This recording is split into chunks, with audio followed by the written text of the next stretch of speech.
2017 से हम लोग पूरी तरीके से इन्वॉल्व है। नहीं, आपकी एज क्या थी?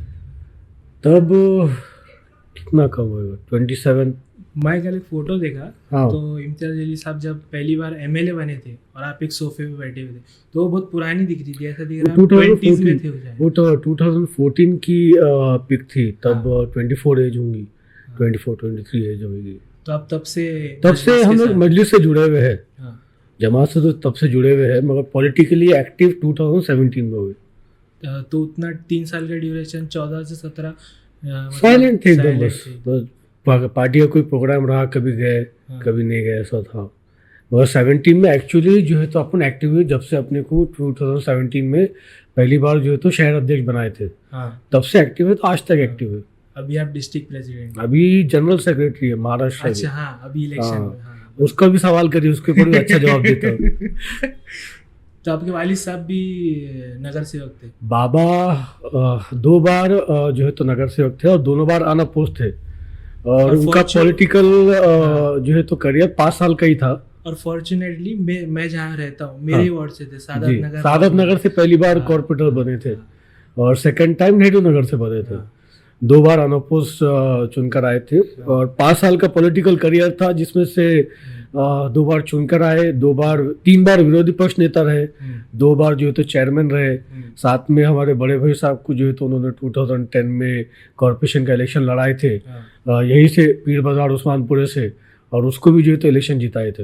अच्छा, तो आपको नहीं लगा ऐसा नगर सेवक वगैरह कुछ बनना करना? नहीं, तब बहुत एज कम थी भाई, और तब वाली साहब के दौर में जो है तो अपना क्या बोलते हैं उसको, यंगस्टर जो थे वो टाइम पे, हम मतलब नए जो है तो जवान हुए थे, और जवानी में जवानी का जोश था इनडायरेक्टली, और जिंदगी जीने में लगे हुए थे। सियासत और ये काम कारोबार वो वक्त में नहीं सोचते थे।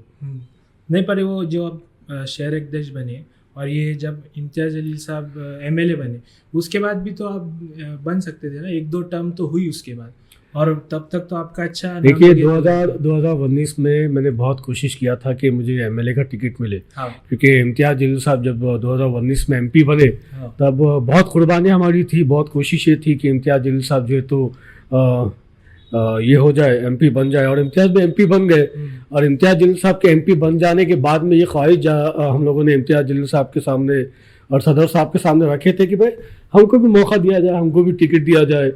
और बहुत कोशिशों के बाद भी जब टिकट नहीं मिला, नासिर सिद्दीकी साहब को 19 में जब टिकट मिला, तो हमने जमात के हुक्म के ऊपर लब्बैक बोले, और नासिर भाई के लिए बहुत कोशिशें किए थे 19 में ही कि वो आमदार बन जाए, मगर अल्लाह की तरफ की बात है कि वो नहीं बने। उसके बाद में 2024 का वक्त जब आया, सबसे पहले तो एमपी इलेक्शन मैं समझता हूँ कि एक हमारी हार्ड लक रही कि हम नहीं जीत पाए, जबकि हमें जीतना चाहिए था। क्योंकि as a MP Imtiaz Ali साहब का 5 साल का जो उनका काम था वो लाजवाब था। मैं नहीं समझता कि औरंगाबाद में इम्तियाज अली साहब से पहले ऐसा एमपी औरंगाबाद में देखा था, जिसने, मैं समझता हूँ रफीक ज़करिया साहब के बाद अगर हमको कोई नगीना मिला था तो वो इम्तियाज अली साहब थे, जिन्होंने औरंगाबाद का नाम बार बार पार्लियामेंट के अंदर रखा। औरंगाबाद का ही नहीं बल्कि महाराष्ट्र, मराठवाड़ा का रिप्रेजेंटेशन इम्तियाज अली साहब ने एमपी होते हुए पार्लियामेंट में किया था। तो हमारी ख्वाहिश थी कि वो दोबारा एमपी बने, और एज अ डिस्ट्रिक्ट प्रेसिडेंट मेरी भी जिम्मेदारी थी कि मैं एक अच्छा जो है तो उनके लिए काम करूँ, एक प्लेटफॉर्म सेट करूँ।